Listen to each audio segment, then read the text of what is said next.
always thought I knew my husband. That was until I stumbled upon his toys, cards, codes, and photos of strangers. He kept assuring me it was just work. But since when do office clerks attend late-night meetings in abandoned buildings? It seems the truth about his double life cost me far more than I could have imagined. Let's start from the beginning. I always thought Nick was 100% predictable. Like, he's the type who knows exactly which drawer holds the bills from the last 10 years, who times his electric toothbrush for exactly 2 minutes, and who thinks that if I unplug the iron in a different room, it's a straight road to chaos. Nick was always dependable, almost ridiculously honest. And then I found that damn key card. So picture this. I'm doing his laundry, just taking everything out of his jacket pockets as usual. I feel something hard, pull it out, and there it is, a card. All formal looking, with a sleek silver finish and strange symbols, like something straight out of a spy movie. At first, I didn't even understand what I was holding, but then my curiosity kicked in. I always thought I knew everything about Nick. After all, he's an open book, as his friends like to say. But this card? It didn't fit with his boring office life at all. My first instinct was to just hand it to him right then and not think twice. Like, hey, honey, this must be yours. But something in me hesitated. Curiosity is like an itch. Once you start scratching, it only gets worse. I looked at that card, and a strange feeling washed over me, like someone had just dared me to find out what it was about. Yes, it was that simple. I decided I just had to know. Then I thought, why not try? Okay, maybe I'm not a super spy, but there's no rule against playing detective a little, right? This key card with symbols I'd never seen in my life. Maybe it was just access to an office storage room, or maybe not. But as long as Nick didn't find out, there was no harm, right? So I decided this was going to be my little adventure. Something like Finding Yourself in the World of Secrets, Part 1.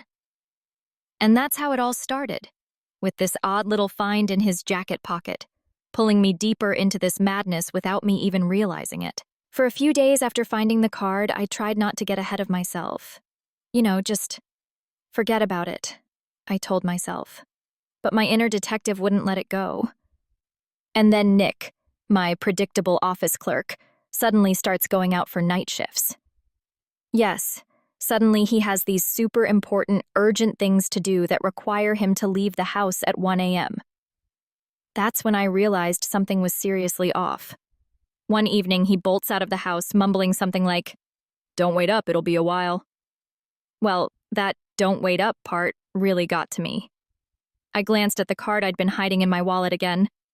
If my boring office hubby is suddenly turning into some spy thriller character, then I have the right to snoop a little, don't I? I grab my keys, throw on my jacket, and literally follow him. Imagine this. It's dark, it's late, and I'm trailing him at a safe distance, feeling like a character in a cheesy movie. But then it gets really interesting. He turns down an abandoned lot in the middle of the city and approaches a group of people. And oh yes, these aren't office guys. These are men in black suits. Like the kind of suits that mean serious business, not idle chit-chat with some boring guy from the office. They're handing things back and forth, but I'm too far away to see what. The only thing I catch is Nick giving a nod, quickly grabbing some kind of envelope, and then disappearing through a door leading to the basement of an abandoned building. The basement? Really? When was the last time you saw your husband just waltzing off into the basement of some old building in the dead of night? This isn't just strange.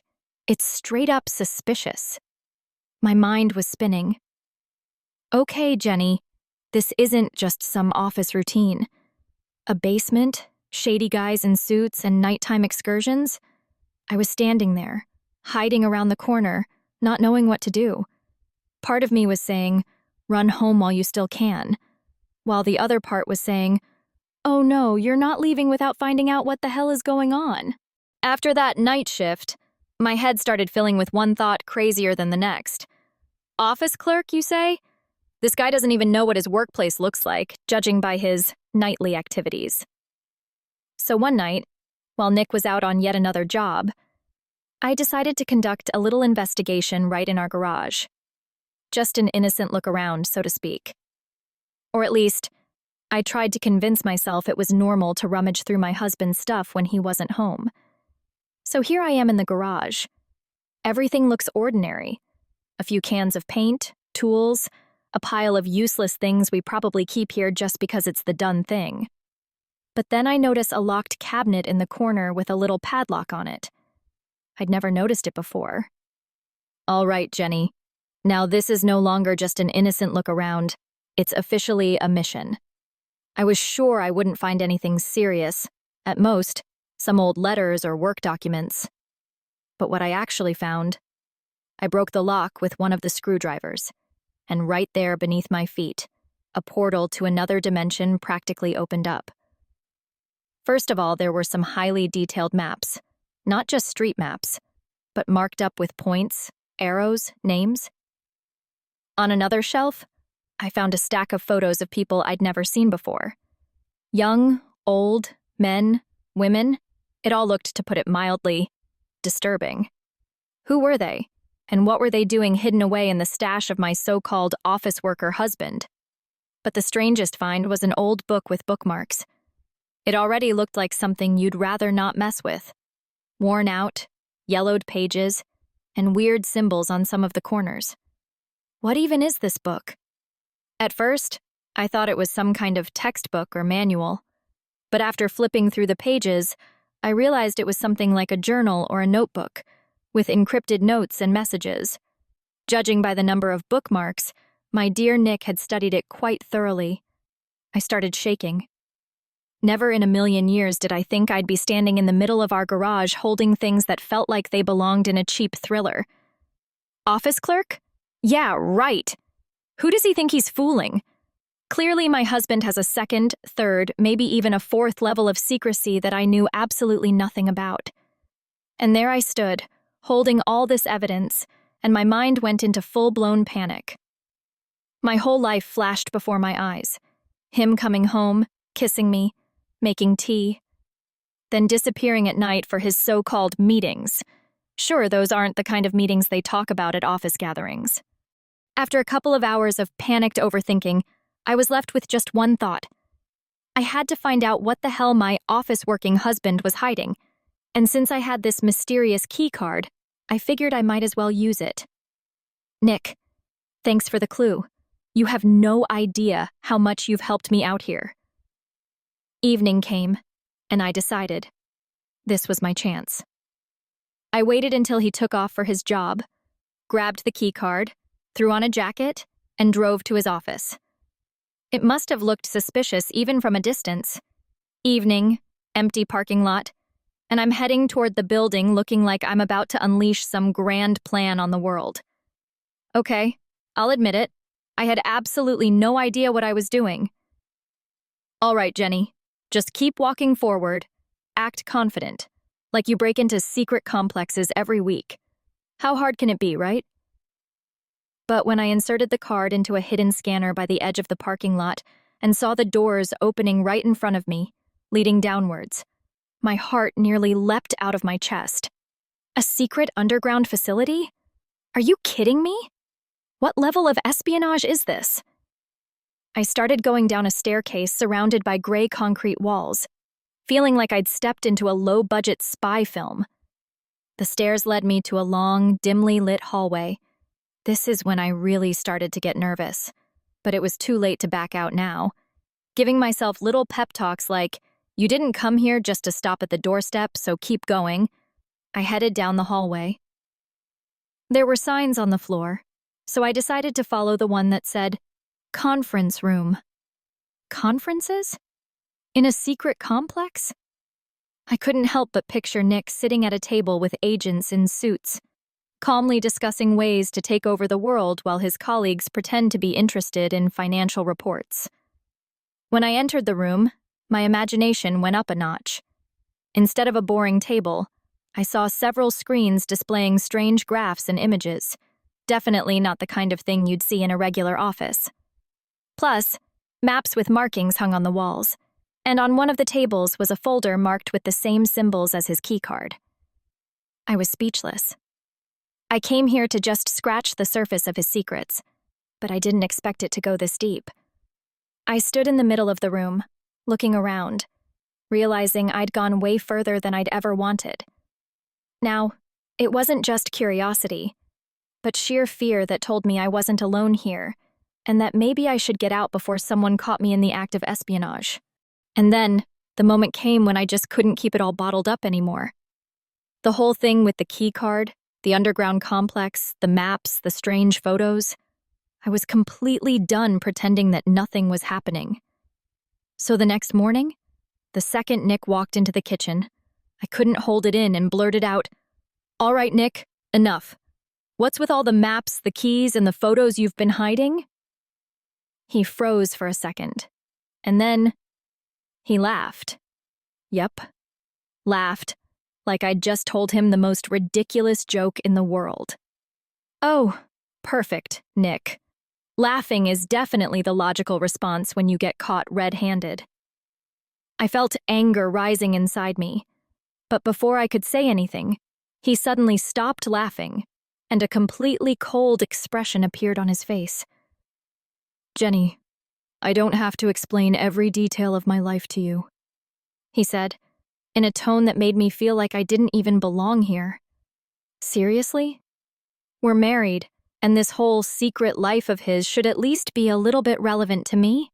But he gives me a line straight out of "none of your business"? My mind practically exploded. Really? So you don't want to tell me why you're storing photos of strangers and sneaking into underground complexes? Just part of your job? I was practically seething with rage, sarcasm dripping from my words like my morning coffee. But he just shrugged, staying as calm as if I were an annoyed coworker on a lunch break. "Jenny, you don't need to dig into things you don't understand," he said, almost in a whisper, but with such a cold confidence that it gave me chills. I realized that maybe my dear husband wasn't at all who he pretended to be.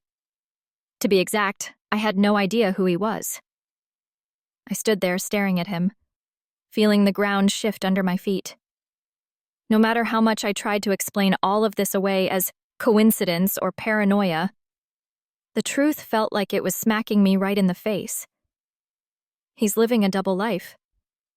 And who knows how long I would have just been his convenient cover if I hadn't found that damn card. All right, if anyone had told me I'd one day be driving to unknown coordinates like some character in a cheap detective novel, I would have rolled my eyes and gone back to my coffee. But unfortunately, my new agenda now includes exposing my husband the spy. And it's all because, among Nick's things, I found yet another message, a slip of paper with coordinates and a small note reading, "Be there on time." On time for what, Nick? A concert? Or a secret meeting for mission number 2? I spent a couple of hours just staring at this slip of paper, as if it might start giving me clues on its own. And then, an idea hit me. What if I just go? I'll find this place, see who shows up, and maybe, just maybe, finally figure out who my office clerk really is. The next evening, I threw on a jacket, grabbed my phone. Okay, maybe it wouldn't save me, but it could at least light the way, and drove to the coordinates. When the GPS led me to a strange abandoned area on the edge of the city, it started to dawn on me that I may have overestimated my detective skills. I sat in the car looking around. The place was as creepy as expected. Old buildings, broken windows, and, of course, a silence that seemed specifically designed to ramp up the tension. At that moment, my mind was screaming, "Go home right now! Forget about these coordinates!" But of course, I did the exact opposite. I got out of the car and headed toward the building marked by the coordinates. And then, the classic scene. 2 shady guys in leather jackets with faces that would make even the darkest alley nervous. One of them smirked and immediately asked, "You Jenny?" As if we'd set up a coffee date and he'd just been waiting for me to arrive. And what am I supposed to say? "Oh yes, that's me. Wife of the guy who apparently works for you guys," was what I really wanted to say. But I just nodded, hoping it looked confident, even though I was shaking inside. The second guy stepped closer and said, "Nick said you might be useful." Useful? Useful to whom exactly? I stood there feeling all the adrenaline drain out of me, and every other emotion replaced by pure bewilderment. Well, Jenny, looks like you're officially in the game now. So the moment of truth. Everything I suspected, all the fears that had been spinning around in my head, turned out to be just a faint shadow of what my dear husband was really hiding. There I am, standing in this dark, echoing room, like the final scene of a cheap thriller where the main villain is finally revealed. And who's standing opposite me? Nick, my office clerk, only now without his boring gray mask. In front of me is a completely different person, and I can't tell if he's trying to be some James Bond license to do whatever, or just a power-drunk maniac. He looks at me with such a cold stare that it sends chills down my spine. And then he says, "You shouldn't have gotten involved in this, Jenny. Now you know who I am, and we have two options." Oh, please, enlighten me, Mr. Double Life. What are our options? "The first option," he continues calmly, "is that you walk away from my life right now and never come back. You forget about me, about everything you've learned, like a bad dream. The second option, you stay, accept everything that comes with me, and continue living in my reality, with all its risks." He said it so casually, as if he were offering me a choice of what to order for dinner. I'm standing there, looking at him, thinking, do you even realize you're talking to your wife, and you're offering her a life in some criminal underworld? But before I can open my mouth, he adds, "You need to be ready for the consequences if you choose the second option. This isn't just an agreement. You'll be in the crosshairs, you understand? Your peace of mind will be a thing of the past." And that's when it hits me like a wave. I'm facing a choice that could quite literally cost me my life. Sure, I knew I didn't want to be a part of this, but that's exactly what made me angrier. Because in that moment, I realized I didn't really have a choice. He had already decided for me. Inside, I felt a mix of fear and anger. Seriously? You spent all this time pretending to be Mr. I'm just an office worker. And now you think I'll calmly pick between dull stability and your dangerous reality? Well, dear Nick, you thought you could force your terms on me? I'd rather be alone than live under your protection. So while you were out at one of your meetings, I made my decision. I want my life back, even if it's never going to be the same again. I left you a note on the kitchen counter, not even a full letter, just a few words. One look at your reality was enough. I chose my own. And that was it. No more words, no regrets. I packed my things as if I were going on vacation and walked out of the house I once thought of as my safe haven.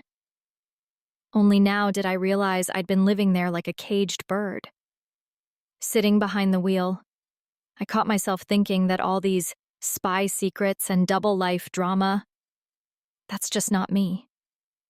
I didn't sign up for a life of constant worry and fear. The feeling of freedom and a strange emptiness washed over me at the same time. But you know what? I was willing to risk it. I would never be that naive Jenny again, the one who thought everything was under control. But for the first time, I felt like I truly belonged to myself. So yes, Nick, enjoy your other reality. I chose my own. And this reality is free from lies, secrets, and fake smiles. My husband was quite the mysterious type, until I found his dirty secrets, literally hidden right under our noses. At first, I thought it was all some kind of misunderstanding, but then I saw the cash, the powder, and the gun. He thought I'd just swallow it all and forget, but I had my own plans. And if he knew how far I was willing to go to get out of this game, he wouldn't be smiling so smugly. My name is Alex. I'm 29, and honestly, if someone had told me a year ago that my husband, Dan, would be involved in some shady business that would make me rethink my entire life, I would have just laughed. Me? Married to some secret agent? He can barely make his morning coffee without spilling half of it on the counter. But right now, I'm not laughing. It all started on a completely ordinary sleepless night. You know, the kind where you toss and turn and think about random nonsense. I was starting to lose patience and was counting down the hours until dawn when suddenly I heard a noise coming from the garage. My first thought was, oh, it's Dan and his projects again. This man is obsessed with his projects. And honestly, I've gotten pretty tired of pretending I care when he brags about his latest genius idea. But then, something felt off. In the middle of the night, in the garage? Really? What kind of normal person works on a project at 3 a.m? This made me suspicious. And while my brain was searching for reasons to ignore it, my legs were already carrying me toward the door. I quietly cracked it open, trying not to make any noise, and then, bam! I see him standing in the middle of the garage, with a metal briefcase in front of him. He was leaning over it, like some maniac from a low-budget thriller, inspecting its contents. At first, I thought this was all a joke, like maybe he was planning something for me, a surprise or something. You know, romance, the manly version, so to speak. But as soon as I looked into the briefcase, all my jokes vanished. Inside were some gadgets. Don't ask me what they were, I had no idea. A thick stack of cash and a revolver. A real freaking revolver. And there I was, standing there, and instead of walking up to him and asking what the hell was going on, only one thought kept spinning in my head. What if I just close the door and pretend I didn't see any of this? Yeah, I know, stupid. But that was my reflex. Dan noticed me and immediately snapped the case shut, throwing out his favorite excuse. It's just work stuff, honey. Work stuff? Right, because at the bank where he works, every employee carries around a briefcase full of cash and a gun, don't they? I stood there by the door, half thinking, okay, maybe it's not that bad. Maybe he's just working on some special project.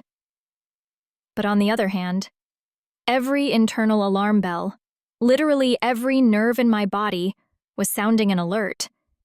You know in movies, when ominous music starts playing in the background for the main character? That's exactly how I felt. So, I decided to just play along.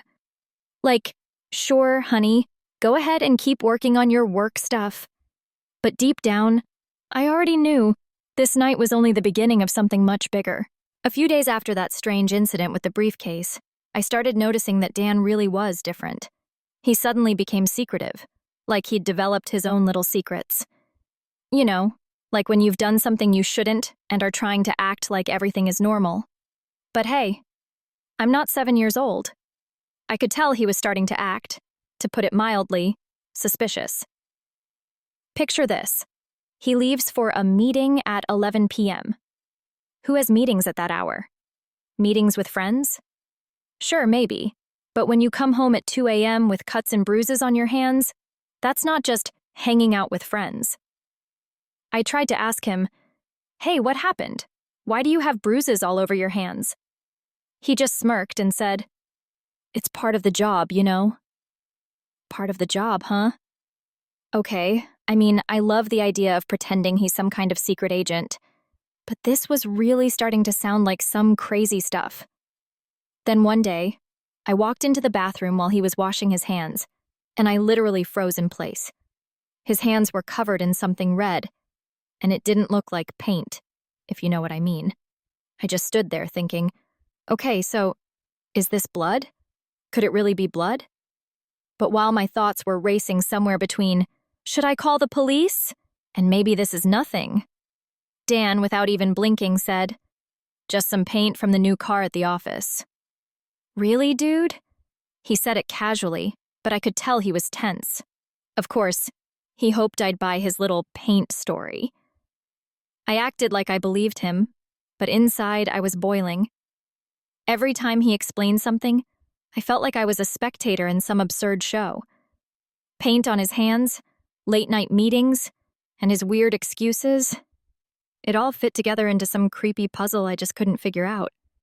Dan became even more secretive, as if he had a second, third, and even a fourth layer of secrets. And then, on one of those strange nights when he disappeared again under the pretense of another meeting, my patience ran out. I thought, all right, if he doesn't want to tell me the truth, I'll find it out myself. So, I carefully snuck into his office.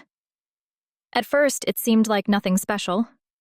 A desk, a few documents, and some tattered economics book. Though I was almost sure by now that Dan didn't need economics to understand finances. But then, when I opened his cabinet, I realized this was no ordinary man cave. Right in front of me was a small folder with what was obviously classified contents, a sealed baggie of powder. Thank you, Breaking Bad, for the education. And, yes, you guessed it, the same metal briefcase. To say I was curious would be an understatement. I felt like the heroine of a low-budget crime thriller, but instead of being scared, a spark of thrill lit up inside me. So, I opened the briefcase, and right in front of me were stacks of cash, neatly arranged like in a mafia movie, and several photos of people I didn't recognize at all. I stared at all of it, unable to believe this was actually happening. Suddenly, it dawned on me that maybe I didn't know my husband at all. I almost wanted to shout, Dan, who the hell are you? James Bond? Or are you working for the mob? But no, things like this don't happen just like that. A strange mix of fear and fascination washed over me. Sure, it was scary, but this was one of those rare moments when fear gave way to pure, unfiltered curiosity. Turns out, there's a little investigator of dark secrets inside me, and I was now firmly resolved to find out what else my dear husband was hiding from me. Things went downhill when one day, while going through the pockets of his jacket, yes, I knew I'd find something unpleasant sooner or later, I found a small bag of white powder and another bundle of cash. Only this time, the bills were smeared with dirt, as if he'd been hiding them under rocks in the woods. This didn't exactly scream honest work. I wanted to believe he'd just, I don't know, invested in crypto or some shady startup, but a bag of powder and a stack of dirty money? Yeah, something way worse was going on here. So, he comes home, and I decide it's time for a talk. I ask him, almost seriously, Dan, maybe you should tell me what's going on. This job of yours is starting to freak me out a bit. He looked at me and, without a word, walked into the bedroom. And there I was, standing there, feeling like one of those characters in a movie where the audience is screaming, "Run while you still can." And then I'm lying there at night, while he sleeps beside me so peacefully, as if everything is perfectly fine, as if he doesn't have these endless meetings every night, as if he's not bringing home muddy cash and baggies of suspicious powder. And you know, the more I looked at him, the more I realized, enough is enough. I couldn't ignore all these coincidences anymore. Every time I tried to convince myself that it was all just silly and that I had an overactive imagination, I only got angrier, at him and at myself. By this point, there was no more room for jokes. A thought started creeping in.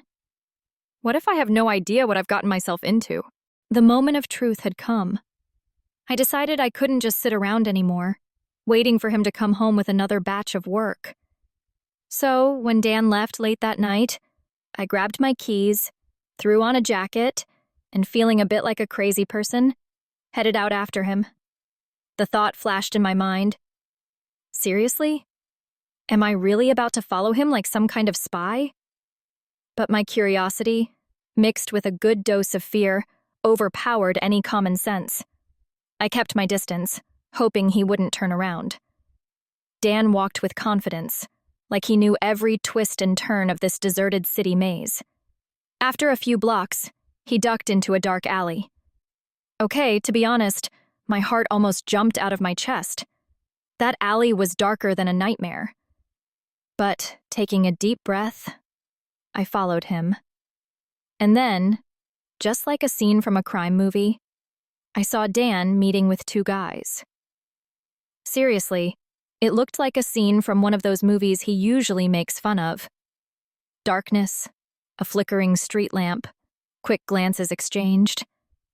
Only now it was real.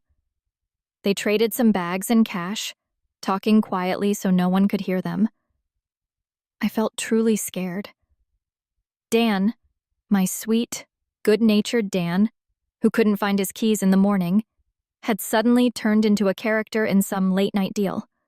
I saw him take something, slip it into his pocket, and nod to his friends before casually heading back to the main street, like nothing had happened. I barely managed to duck behind a trash bin so he wouldn't see me, and my heart was racing. Who the hell are you, Dan? The next morning, I couldn't hold it in anymore. I needed answers, not in 5 years, not whenever things sort themselves out, but right now. As I was making coffee, I casually said, "Hey, Dan, don't you think it's time you explained the money, the gun, and why you keep sneaking off to strange meetings in the middle of the night?" He froze, cup in hand, and looked at me like I'd just asked him for sports scores from the 1950s. Complete confusion. And then, right on cue, he starts pretending to be shocked and offended. "Well, it's just business, honey. You know, the nature of the job." I couldn't help but roll my eyes. "Oh, so it's just business. The money, the gun, and the meetings in dark alleys? Are you sure we're talking about your job and not some cheap thriller?" He noticed that my sarcasm and skepticism had reached a peak, and sighing, he finally admitted that he had a second life and that, frankly, he'd prefer not to discuss it. Just brilliant. I stood there looking at him, feeling a wave of anger and betrayal wash over me. That's it? That's all he's going to say? A second life? Are you kidding me? Did he think I'd just be the naive wife who sits around patiently while her husband indulges in his other lives? Inside, I was boiling. "Dan, are you serious? You've gotten yourself into something so dark it scares me, and all you can tell me is that you have a second life?" He stood there, completely unfazed, as if we were discussing which tea to brew. Absolute calm, confidence in every gesture, every glance. And at that moment, I realized that for him, this wasn't a coincidence, not a mistake. It was his choice, his deliberate path. And apparently, I was just background to him, something he didn't think he needed to bother paying attention to. After our heart-to-heart, Dan came out with something that made me ask him to repeat it, just to make sure I wasn't hearing things. He calmly said I had two options. "You can either accept me as I am or leave." Whoa, slow down there, Mr. Absolute Confidence. Are you sure you understand what you're saying? His expression was like stone. Total calm, as if he were giving me an ultimatum about where to eat dinner, not about, well, crimes and shady dealings. I was stunned by his arrogance. He really thought he could just offer me a take it or leave it, like I was some side character in his life. I looked at him, and suddenly all those sweet moments, all the days and nights we'd spent together, began to feel fake. How could he live like this, right under my nose, hiding his other life? And then it hit me hard. Listen, if he's involved in something dark, then what's to stop him from doing something to me if I decide not to accept it? I suddenly felt terrified. I could literally feel the cold fingers of fear gripping me from the inside. At first, I felt a wave of despair, like I was trapped with no way out. Imagine, you're standing in your own life, and next to you is the person you thought was your other half, but they're now a stranger you're afraid of. Who knows what he might do if I tried to escape or turn him in? I realized I might be trapped, with no one to help me get out. But then something clicked inside me. I couldn't just give up. If he thinks he can intimidate me and keep me like this, then he really doesn't know me at all. So the moment had come. I realized it was time to leave. Staying with someone who had turned into a walking threat? Thanks, but no thanks. So I spent the whole night planning my next steps. This wasn't about maybe he'll change or maybe I misunderstood. No, everything was crystal clear. I had to go. My heart was racing, almost like it was planning to make a break for it ahead of me. I summoned all the courage I had, packed my things, and left a note before walking out of the home that had once felt like a place of comfort and safety. The note was short, emotionless, just, I want my life back, without your dark side. Stepping outside, I suddenly felt incredibly free and empty at the same time. You know that feeling when you finally escape a trap, and the first few moments of euphoria are followed by the realization that you have nothing left? That's what I felt.